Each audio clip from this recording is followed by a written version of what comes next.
بسم الله الرحمن الرحيم. وعباد الرحمن الذين يمشون على الأرض هونا وإذا خاطبهم الجاهلون قالوا سلاما والذين يبيتون لربهم سجدا وقياما والذين يقولون ربنا اصرف عنا عذاب جهنم إن عذابها كان غراما إنها ساءت مستقرا ومقاما والذين إذا أنفقوا لم يسرفوا ولم يقتروا وكان بين ذلك قواما والذين لا يدعون مع الله إلها آخر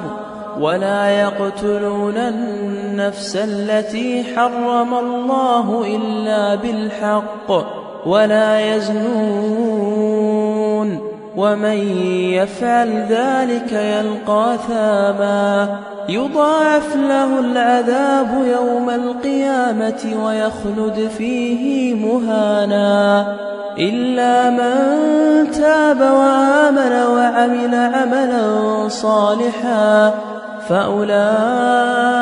يبدل الله سيئاتهم حسنات وكان الله غفورا رحيما ومن تاب وعمل صالحا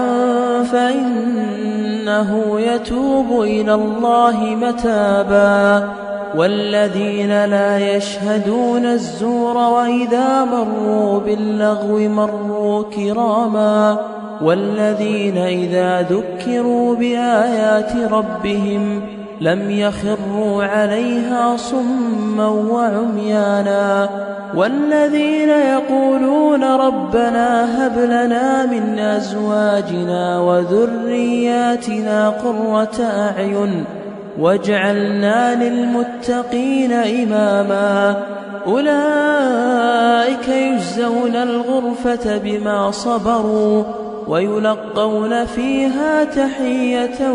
وسلاما خالدين فيها حسنت مستقرا ومقاما قل ما يعبأ بكم ربي لولا دعاؤكم